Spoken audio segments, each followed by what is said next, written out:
Méditation de la communauté des disciples du Christ vivant en ce samedi de la 3e semaine de Carême, année liturgique B. Évangile de Jésus-Christ selon saint Luc, au chapitre 18, les versets 9 à 14. En ce temps-là, à l'adresse de certains qui étaient convaincus d'être justes et qui méprisaient les autres, Jésus dit la parabole que voici. 2 hommes montèrent au temple pour prier.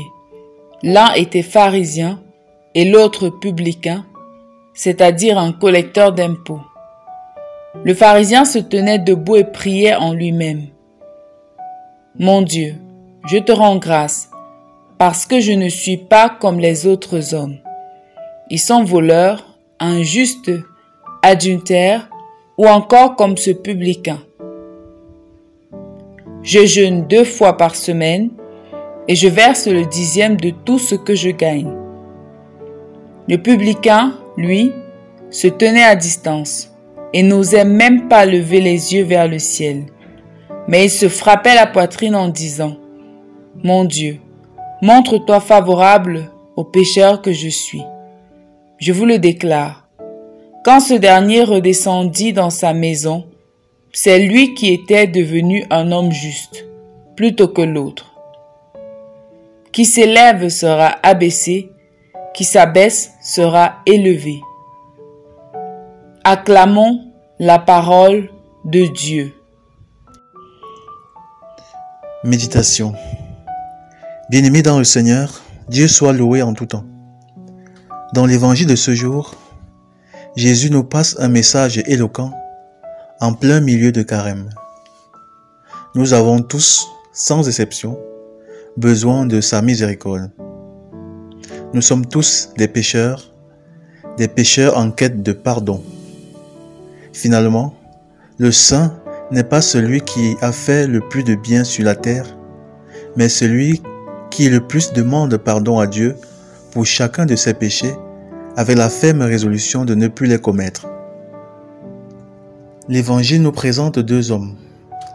L'un qui, se targuant de ses bonnes œuvres, se dresse devant Dieu avec le torse bombé pour lui faire le décompte de tout le bien qu'il fait, et l'autre qui ne fait pas allusion de ses bonnes œuvres, mais reste focalisé sur ce qui manque encore à son cœur pour pouvoir aimer Dieu totalement et parfaitement en fuyant le péché.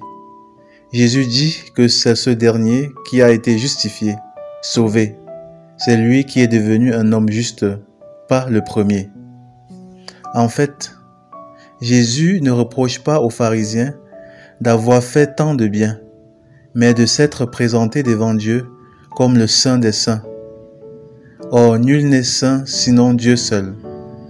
Car, comme dit saint Jean, si nous disons que nous n'avons pas de péché, nous nous égarons nous-mêmes et la vérité n'est pas en nous. En faisant la litanie de ses bonnes œuvres, le pharisien ignore que c'est par pure grâce qu'il a pu faire chacun de ses biens. Si nous parvenons à faire un seul bien, c'est par la grâce du Saint-Esprit de Dieu qui agit en nous. De même, en égrenant devant Dieu ses mérites spirituels, le pharisien arrive à ne plus voir en lui ce qu'il y a encore à corriger. Nous n'avons jamais fini de nous convertir. Saint Antoine d'Égypte, le père des moines, mort à 105 ans, à 100 ans, disait « Je n'ai pas encore commencé à me convertir. » Cesser de se convertir, c'est cesser de vivre. Le publicain, quant à lui, savait que Dieu est saint, et lui, non. Il n'était pas du tout dépourvu de bien, il ne commettait pas que le péché. Il y avait quand même en lui quelque chose de bien. Nul n'est totalement mauvais, il y a toujours un brin de bien dans chacun de nous. Quelqu'un disait pour blaguer, mais pour nous interpeller, qu'il lui arrive de prier pour Hitler.